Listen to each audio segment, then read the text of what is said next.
Mariin akkaataatti waliigaltee sanaa inni lammaffaan immoo waliigaltee sana hojiirra oolu dhiisuu akkaataa raawwii karoora gartee akkaataatti gochaan mirkanaa'u. Kana keessatti akkaataa waliigaltee keenyaa keeyyatoota 13 kan of keessaa qabu.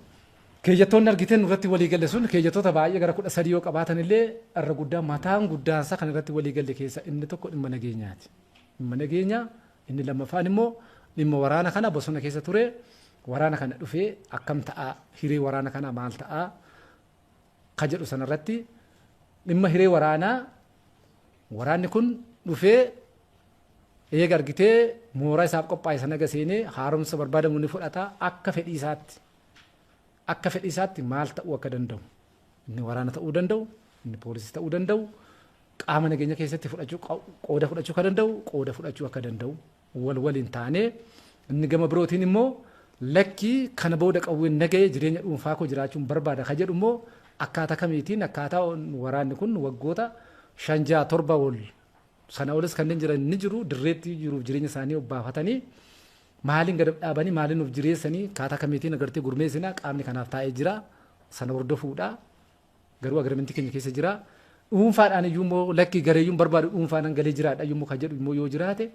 akkaataa kamiitiin maaliin galee jireenya isaa gadi dhaabaa ka jedhu sana waan mari'annee lafa keenya kana inni biraa dhimma agartee nageenya uummata keessaa gaafa isiniin jedhu naannoo wal waraansa kanaa keessatti wantoonni babbadanii baay'eetu jira wantoonni babbadan gaafa isiniin jedhu waan lama ilaaluu danda'u waan lama gaafa isiniin jedhu bu'uuraaleen misoomaa akka waliigalaatti naannoo kana kanneen akka manneen barnootaa kanneen akka keellaa fayyaa kanneen akka agartee silaatee tajaajila hawaasaa hedduun isaanii kan akka daandii kan akka agartee tajaajila bilbilaa kanneen akkanaa kun baay'een isaanii manca'anii badaniiru. Kanneen kun akkamittiin deebi'anii jiruu gabaabaa keessatti xiyyeeffannoon itti kennamee bakka kanatti waan kun deebi'ee naannoo birootiin wal fakkaachuu danda'u ka jedhu sanas irratti walii gallee akkaataa raawwisaas qabannee jirra warra waliini. Inni gama birootiin namoonni naannoo kana keessatti gamni tokko gama mootummaa goree gamni tokko gama agartee keenya goree wal madeessuun dhufeera qabeenya wal balleessuun dhufeera waan baay'een tatta'eera kanneen akka kanaa kana uummata kana akkamitti walitti araarsina akkamitti walitti finnaa ka jedhu sun abbootii gadaa waliin walii gallee bakka agartee nutis jirru mootummaanis jiru abbootiin gadaa jirutti araara biyyaalessaa labsuudhaan abbootiin gadaa uummata kana eebbisanii uummata kana araarsanii gara birootiin tuttuqaan biraa akka hin dhalannee fi uummatni kun lammaffaa deebi'ee waan biraa akka hin goone abbootii gadaatiin argitee waan sun akka labsamu irratti walii gallee. Inni biraa qabeenyonni tokko ati deeggara waraana bilisummaa Oromooti ati immoo agartee deeggara mootummaati jedhame kanneen barbadaa'e jira qabeenyota akka kanattiin barbadaa'e special case jenneen ishii kana keessatti adda baafne jechuudha warreen akka kanattiin addatti dhuunfaadhaan badiin agartee irra qaqqabe sana akkaataa kamiitiin hirphaaf hadhaadhiyaadhaan warra kana immoo deebifnee gadi dhaabuun akka danda'amu warra faanallee walii gallee fandii kanaatiif egaa karaa danda'amuu fi karaa agartee sila gochuu dandeenyu ngoona ka jedhu sana gaafatama fudhataniiru waan taateef akkaataa kamiitiin warra sana finnee isaan kana finnee gadi dhaabnee uummata kana jiruuf jireenya isaa kaleessaa sanatti deebifna ka jedhu egaa walaasa'uu sana keessatti egaa waan baay'ee qabxii kana keessatti egaa mootummaan maal gochuu qabaa waraanni bilisummaa Oromoo maal gochuu qabaa ka jedhu lafa keenya jirra sana raawwachuu jalqabneerra keessatti waraanni bilisummaa Oromoo gara mooraatti naa seenu akkamitti akka seenu mootummaanis mooraatti naa seensu akkamitti akka seensisu waanuma ilaalutti turtanii kanaaf egaa kanneen kana waan baay'ee waan raawwannes qabna waan itti milkoofnes qabna itti milkaa'uu dadhabees immoo yaaliin waan kana diiguudhaaf taasifames inuma jira keessattiyyuu ammanna waraanni gara mooraatti galuudhaaf deemu waraanni argitee qawwee dhukaasee badiileen tokko akka dalagamanii wal waraansi keessattiyyuu naannoo magaalaa keessatti argitee waan argitee hin uumamne tokko fakkeenyaaf amma taatee akka agartee amma yeroo darbee walii gadi afarfamaa ture akka naannoo agartee uummatoota naannoo darraa irratti akka ta'e uummata naannoo darraa gubbaarratti waan ta'e ani waan beeku sirnaanan qaba jechuudha kana warri nuti kaleessa warra faannoo waliin laga dhaqanii waliin haasaanii waliin mallatteessanii waliigala galtee ka siyaasaa ka waraanaa waliigalee mallatteessanii tokko taanee mootummaa lollaa tokko taanee mootummaa aangoo irraa kaafnee aangoo qabanna jedhanii walii mallatteessanii ol deebi'anii booda immoo takka turanii faannootu uummata fixee faannoota akka kana godhee uummata ka'aa jedhanii uummata kakaasan kanneen akkanaa kun maal inni yoo jenne egaa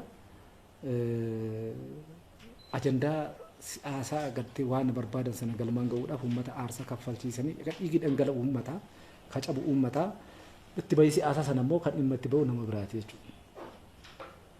Kanaaf kan dhiigi dhangala'u kacabu kakufu sabaa ka sabaaf yaaddu yoo taate uummata Oromoo aarsaa goonee akka kanatti dhiiga dhangalaasifnee siyaasaaf dhimma itti bahuun suni yoomiyyuu gaaf kamiyyuu nama sammuu qabu nama akka namaatti yaaduu fi imaanaadha jechuudha. Kanaaf agreementii waliigalle kana waraanni bilisummaa Oromoo maal gochuu qabaa mootummaan maal gochuu qabaa sana keessatti dhimma uummataa gubbaarratti qabxiilee gurguddaan kaase keeyyattoota 13 gaafan isin jedhu kun mata dureedha.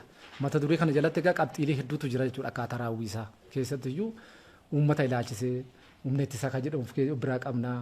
Milishaa agartee mootummaatu jira warreen kan akkaataa kamiitiin walammachiisanii akkaataa kamiitiin argitee nagaa uummata naannoo sanaa sabatiinsa naannoo sana mirkaneessuu hin danda'ama kan jedhu sana gubbaarratti egaa lammaffaa qaamni waliigaltee kana waraana bilisummaa Oromoo waliigaltee kana fudhatee seenee qaamni waliigaltee kana fudhatee seenuu hin barbaanne yookaanis immoo waliigaltee kana fudhatee hin seenne qaama marii kanaa yookaanis immoo sagantaa agartee wanni kana keessa qophaa'e sana keessa hin jiru. Lammaffaa gama birootiin dhimma hidhamaalee kaafne irraa hidhamtoota maqaa keenya agartee yookaan maqaa waraana bilisummaa Oromootiin egaa waliigalteen kun akka waliigalaatti kan inni taa'e. Garuu immoo achitti gad deebi'ee waliigalteen kun hojiirra ooluu kan danda'u qaama marii kana amanee fudhatee keessatti qooda fudhate kan jedhu suniin wanni ta'ee jira waan taateef akkaataa kamiitiin hidhamtoonni maqaa keenyaan hidhaman sun mana hidhaatii akka ba'an sanaan larrallee ajandaa waan dukan immoo marii keenya kana keessa jira raawwisa callaatu nu hafaa raawwisa guyyaa lama kaafne hojiitti hiikuu ni dandeenya. Miseensa koree hojii raawwachiiftuu waboo keessaa tokko ta'uuf baatii muraasa dura hooggana waboo zoonii giddu galeessaa ta'uu isaanii kan bilbilaan miidiyaaf ibsan maqaa qabsoo jaal Sanyii Nagaasaa jedhamuun beekamuuni. Ani Sanyii Nagaasaan jedhama. Duraan ajajaa waraana bilisummaa Oromoo zoonii giddu galaati. Amma immoo koree hojii raawwachiiftuu abaawoo obooti jechuudha. Obbo Sanyiin ibsa kana yeroo kennan bakka jiran hin ibsine. Ibsi barreeffamaa fulbaana 15 bara 2017 abaawoo godina giddu galeessaarraa ba'e jechuun miidiyaa hawaasaarra faca'e kan isaan baasan ta'uu mirkaneessanii ibsa kanaan booda ajajaa waliigalaa waboo maqaa qabsoo jaal Marroo Dirribaarraa hooggansan fudhadhuu ka jedhuuf qabiyyee ibsichaa innaa tarreessan. Dhaaba heera hin qabne, dhaaba seera hin qabne, dhaaba seera ittiin bulmaataa dambii tokkollee hin qabne badii yoo dalagame seeratti wal sirreessantu jira, heeratti wal sirreessantu jira. Dhaaba kana hin qabne nam tokkeedhaan deemuu akka hin dandeenye hubannee waan arginee fi gara heeraaf seera dhaabaatti deebinaa. Badiin dalagamu heeraaf seera wal sirreessinaa, heeraaf seera wal qajeelchinaa. Kanaaf jecha kabaja uummata Oromoo, safuu uummanni Oromoo, aadaa uummata Oromoo eegnee duudhaa uummata Oromoo eegneeti uummaticha keessa sochoonaa. Kanarra ka darbe seeraan itti gaafatamuu danda'uu qaba. Kanaaf heeraa fi seeraa korri saba bara 2017 tumeen bullee wal bulchinaa. Kanaaf abaa'oo obbo waliin akkaataa kanaatiin socho'uus hin dandeenyu. Badii inni dalaguus isa faana raawwachuus hin dandeenyu. Boruu itti gaafatamni seeraas itti gaafatamni seenaas hin jira. Kanaaf akkaataa kanaatiin dhaaba nam-tokkee faana socho'uu hin dandeenyu. Maqaa jedhuun ibsa baafne ibsa sana keessatti egaa dhaabuma isa ganamaa abaa'oo waraanni bilisummaa Oromoo damee dhaabicha yookaan immoo tarsimoo dhaabichi qabatee jiru keessa isa tokko hooggana waliigalaa kan jedhu garuu si'aachi uummata Oromoo waraana bilisummaa Oromoo bakkee garaagaraa jira waliin mari'annee yeroo gabaabaa keessatti hooggana waloo filanna. Kanaaf har'aan booda abaa'oo oboon bakka nun bu'uu ibsinni waan inni baase hundumtiyyuu nun bakka hin bu'uu maqaa jedhu sanaani ibsa kana baafnee jira. Obbo Sanyiin itti dabaluudhaan marii karaa nagaafis qophii ta'uu eeraniiru. Karaa nagaa kan jedhu suni egaa sagantaa siyaasa dhaabaa keessatti adda bilisummaa Oromoo ibdee mootummaa Itoophiyaa waliin qabu karaa nagaa furuudhaa fi yeroo hundayyuu ni carraaqaa jedha. Durayyuu jechuudha. Sagantaa siyaasaa keessatti lafa taa'ee heera keessatti lafa taa'eera jechuudha. Kanaaf mootummaan karaa nagaan waliin haasa'uudhaa fi akka silaatii heeraa fi seera argitee jiruutti argitee nufaan haasa'uudhaan mootummaan qophii yoo ta'e akkuma sagantaa dhaabichaatti iyyuu adda bilisummaa Oromoo karaa nagaa rakkoo mootummaa Itoophiyaa waliin furachuudhaaf balballi isaa banaadha. Kan keenyas banaadha. Mootummaan balbala isaa banata taanaani karaa nagaa mootummaa faana haasa'uudhaaf qophiidha. Kanammoo nuti ibsa kana baasatoon ta'in sagantaa siyaasa dhaabichaa gubbaa jira jechuudha. Akkamitti mari'annaa, eessatti mari'annaa, eenyu waliin mari'annaa qaama kamtu agartee marii sana irratti qooda fudhataa sana innuma marii sana jalqabne irratti haasofna karaa nagaa rakkoo kana furuudhaaf mootummaan Itoophiyaa rakkoo kana furuu balballi isaa banaa yoo ta'e keenyas balballi banaadha jechuudha. Obbo Sanyiin miidiyaalee muraasarraa bilbilaan gaaffilee dhiyaataniif bakka eessa akka ta'e hin ibsamnerraa kan deebii kennan yoo ta'u kan haala kana mijeessan qaamoliin mootummaa dhimmicha laalchisee yaada kennan hin jiru. Sagaleen Ameerikaa addatti obbo Sanyiirraa odeeffannoo dabalataa argachuu hin dandeenye. Ibsa isaanii irratti ammatti mootummaa waliin marii jalqabdan jira jechuun ka gaafataman obbo Sanyiin yeroo deebisan. Ammatti hariiroo mootummaa waliin quunnamtii jalqabne hin jiru. Dhimma kana laalchisuun hoogganaa waliigalaa WBO Jaalmarroo Dirribaaf waahillan isaaniirraa deebii argachuuf yaaliin taasifne hin milkoofne. Waraanni bilisummaa Oromoo jaarmiyoota erga muummichi ministeeraa Abiy Ahmed bara 2010 gara aangootti dhufanii gara biyyaatti deebi'an ABO'rraa cituun gara qabsootti seenan keessaa isa tokko. WBOf mootummaa Itoophiyaa gidduutti mariin marsaa lammataa eebila bara 2015 fi waxabajjii bara 2016 Taanzaaniyaa keessatti geggeessames bu'aa malee hin milkaa'in hafee jira.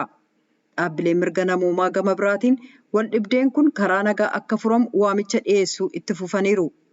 Koomishiniin mirgoota namoomaa Itoophiyaa gabaasa nuusa waggaa roobii darbee fulbaana 15 baaseen haala mirga namoomaa naannolee wal dhibdee Itoophiyaa keessatti mul'atu laalchisee dhiittaan mirga namoomaa naannolee kanneen keessatti mul'atu yaaddoo ta'ee itti fufee akka jiru agarsiiseera.